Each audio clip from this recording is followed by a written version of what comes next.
21वीं सदी के वर्तमान युग में हमारे पास एक जगह से दूसरी जगह तक जाने के लिए कई सारे माध्यम हैं। जमीन से, पानी से और यहाँ तक कि आसमान से हमारे पास ट्रांसपोर्टेशन के अनेकों उपाय हैं जो दिन ब दिन और तेज होते जा रहे हैं। बुलेट ट्रेन्स, एरोप्लेन्स ये वर्तमान में ट्रांसपोर्टेशन के सबसे तेज विकल्प है। आज हम दुनिया के किसी भी कोने में आसानी से आ जा सकते हैं। न्यू दिल्ली से न्यूयॉर्क जाने में हमें आज केवल 20 घंटों का समय लगता है। ट्रांसपोर्टेशन ने दुनिया को समेट दिया है।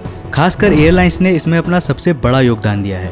परंतु क्या आप वाकई में ये कह सकते हैं कि हम आज दुनिया के किसी भी कोने में आसानी से आ जा सकते हैं? अगर आपको ऐसा लगता है तो वीडियो को अंत तक जरूर देखना। आज मैं आपको बताऊंगा कुछ ऐसे ही जगहों के बारे में जहां आज के वर्तमान युग में भी जाना लगभग नामुमकिन है। तो हेलो गाइस, मैं हूं कौशिक और चलिए शुरू करते हैं आज के इस एपिसोड को। पिटकैरन आइलैंड, शायद आपने यह नाम पहली बार सुना होगा। ये ब्रिटिश ओवरसीज टेरिटोरी में आता है। यह आइलैंड मुख्य रूप से 4 वॉल्केनिक आइलैंड का एक ग्रुप है जो साउदर्न पैसिफिक ओशियन के बीचों बीच है। इस आइलैंड की पॉपुलेशन केवल 50 है। जी हाँ, यहाँ केवल 50 लोग ही रहते हैं। अगर आप यहाँ रहना चाहते हो तो आपको यहाँ रहने के लिए फ्री में जगह दी जाएगी। परंतु खुश मत होना, क्योंकि ये आइलैंड आसपास के आबादी वाले द्वीपों से बहुत ही दूर है। और क्या आप जानते हैं, इस आइलैंड में कोई एयरपोर्ट नहीं है, ना ही इस आइलैंड में बाई रोड जाया जा सकता है। यहाँ जाने का एकमात्र जरिया है बोट्स। यहाँ केवल जहाज़ों के जरिए ही आवाजाही होती है। भारत से इस आइलैंड पर जाने का सबसे छोटा मार्ग है सबसे पहले न्यू दिल्ली से बाई एयर लॉस एंजलिस, जिसमें आपको लगेंगे 21 घंटों का समय। उसके बाद लॉस एंजलिस से फ्लाइट के जरिए टाहिटी, जिसमें लगभग 8.5 घंटों का समय लगेगा। उसके बाद आपको जाना होगा टाहिटी से बाई एयर एक और आइलैंड में जिसका नाम है मैंगरेवा, जो कि पिटकैरन आइलैंड की सबसे नज़दीकी एयरपोर्ट है। इस फ्लाइट में आपको 5.5 घंटों का समय लगेगा और ये फ्लाइट सप्ताह में केवल एक ही बार चलता है। लेकिन मैंगरेवा पहुंचने के बाद भी आप पिटकैरन आइलैंड से 531 किलोमीटर दूर हैं और यहाँ से आगे जाने के लिए आपको इंतजार करना होगा उस एकमात्र बोट का जो उस आइलैंड में रेगुलरली सप्लाईज ले जाती हैं। और ये बोट 3 महीने में केवल एक ही बार वहाँ जाती है। तो अगर आपको किस्मत से वो बोट समय पर मिल जाती है तो अब और 32 घंटों के सफर के बाद आप पहुँच जाएंगे पिटकैरन आइलैंड में, दुनिया के सबसे दुर्गम आइलैंड में से एक। तो थोड़े से कैलकुलेशन से हमें पता चलता है कि इंडिया से उस आइलैंड तक जाने में लगेंगे लगभग 3 दिनों की जर्नी। लेकिन यह जगह जाने में उतना भी मुश्किल जगह नहीं है इस आइलैंड की तुलना में। द करगुएलिन आइलैंड, जो कि दक्षिणी हिंद महासागर के बीचों बीच है और ये सबसे नज़दीकी जनसंख्या वाले जगह से 3300 किलोमीटर दूर है। मतलब लिटरली ये जगह धरती की सबसे एकांत जगहों में से एक है। इस आइलैंड की पॉपुलेशन 130 है, यानी यहाँ गिने चुने 130 लोग ही रहते हैं। और इस आइलैंड पर भी कोई एयरपोर्ट नहीं है, यानी यहाँ जाने के लिए भी केवल जहाज ही एकमात्र जरिया है।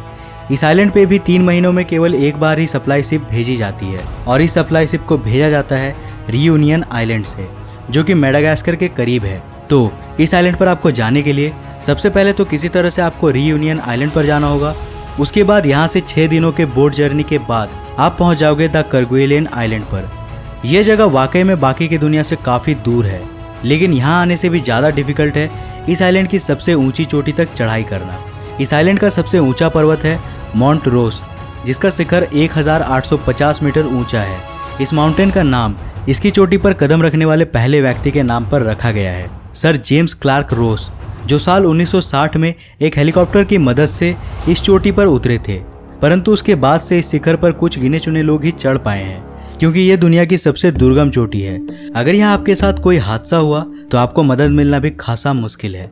लेकिन हमारी धरती पर ऐसे और भी पर्वत हैं जहाँ चढ़ाई करना इससे भी ज़्यादा मुश्किल है। अब ये है माउंट सिडली, अंटार्कटिका की सबसे ऊंची चोटी। वैसे तो अंटार्कटिका ही काफ़ी विरल क्षेत्र है इंसानी आबादी के लिए। इस कॉन्टिनेंट के लिए ज़्यादा शेड्यूल फ्लाइट्स अवेलेबल ही नहीं है, जिस वजह से यहाँ जाना वैसे ही काफ़ी मुश्किल है। परंतु माउंट सिडली अंटार्कटिका के उस भाग में स्थित है जिसे मैरी बर्डलैंड कहते हैं, जो कि अंटार्कटिका का सबसे अनछुआ क्षेत्र है। अंटार्कटिका के इस हिस्से को आज तक किसी भी सोवेरियन नेशन ने क्लेम नहीं किया है और ये धरती का एकमात्र सबसे बड़ा भूभाग है जो किसी भी कंट्री के अंडर नहीं आता। अंटार्कटिका का ये हिस्सा सिर्फ ग्लेशियर्स और चट्टानी पर्वतों से भरा है, जिस वजह से इस इलाके में जाना बहुत ही कठिन है। माउंट सिडली 4285 मीटर ऊंचा है और साल 1934 में इसके खोज होने के बाद से आज तक इसकी चोटी पर केवल 2 ही शख्स चढ़ पाए हैं। माउंट सिडली वाकई में काफी मुश्किल जगह है पहुंचने के लिए, लेकिन बात जब पर्वतों की हो रही हो तो हम माउंट एवरेस्ट को कैसे भूल सकते हैं। माउंट एवरेस्ट, जो कि धरती की सबसे ऊंची चोटी है। माउंट एवरेस्ट की चोटी 8,848 मीटर ऊंची है और आज तक इसके शिखर पर लगभग 4000 लोग चढ़ पाए हैं। लेकिन क्या आप जानते हैं, इस पर चढ़ाई करने के दौरान करीब 223 लोग अपनी जान भी गंवा बैठे हैं। इसका मतलब है कि माउंट एवरेस्ट पर चढ़ने वाले हर 20 में से एक आदमी मर चुका है। माउंट एवरेस्ट के बाद आता है K2, जिसे माउंट गॉडविन ऑस्टिन और छोगोरी भी कहा जाता है। K2 धरती का दूसरा सबसे ऊंचा पर्वत है। इसकी चोटी 8611 मीटर ऊंचा है। साल 2011 के डेटा के मुताबिक K2 के शिखर पर अब तक करीब 300 लोग ही चढ़ पाए हैं, परंतु इसी दौरान करीब 80 लोगों ने अपनी जान गंवा दी है। यानी यहाँ चढ़ने वाले हर 5 में से एक व्यक्ति मर चुका है। K2 का शिखर बहुत ही खतरनाक है, परंतु वहीं कुछ पर्वत ऐसे भी हैं जिसके शिखर पर आज तक कोई नहीं चढ़ पाया है। आप सबने कैलाश पर्वत का नाम तो सुना ही होगा। इस पर्वत का शिखर 6638 मीटर ऊंचा है और आज तक कोई भी इसके शिखर तक नहीं जा पाया है। हिंदू धर्म में कैलाश पर्वत को विशेष मान्यता दी जाती है। इस पर्वत को भगवान शिव का निवास स्थान माना जाता है। इसके साथ ही बौद्ध, जैन तथा बौद्ध धर्म में भी इस पर्वत को पवित्र माना जाता है।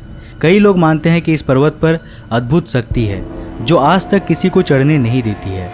कई पर्वतारोहियों ने इस पर्वत पर चढ़ने की कोशिश की है, जिनमें से एक कॉलोनेल RC विल्सन भी थे। विल्सन ने अपने किताब में लिखा था कि जब भी वे इसके शिखर पर चढ़ने के लिए किसी आसान रास्ते को खोज लेते, तभी अचानक से भारी बर्फबारी होने लगती, जो चढ़ाई को नामुमकिन बना देता था।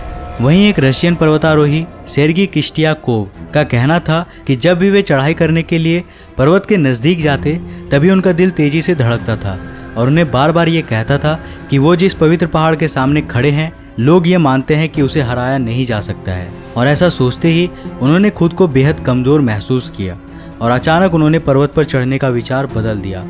इस पर्वत से कई धर्मों की आस्था जुड़ी हुई है और इसी वजह से कोई भी आज तक इसके शिखर तक नहीं चढ़ा है, ताकि लोगों की भावनाओं को ठेस ना पहुंचे। तो ये थे धरती के कुछ ऐसी जगहें जहां जाना वाकई बेहद कठिन और खतरनाक है। तो आज के लिए बस इतना ही, मगर जाने से पहले यह है YouTube टेक, एक टेक रिलेटेड चैनल। नया चैनल है, जाकर जरूर सपोर्ट करो और भाई के चैनल को सब्सक्राइब करो। अगर आपको ये वीडियो पसंद आई तो इसे लाइक करने के साथ साथ अपने फ्रेंड्स और फैमिली के साथ शेयर करो। अगर आप नए हो इस चैनल पे तो ऐसे ही और इंटरेस्टिंग वीडियोस के लिए चैनल को सब्सक्राइब करने के साथ साथ नोटिफिकेशन बेल को भी ऑन कर लो। मैं मिलता हूँ जल्दी एक और नए वीडियो के साथ, तब तक के लिए जय हिंद, बाय।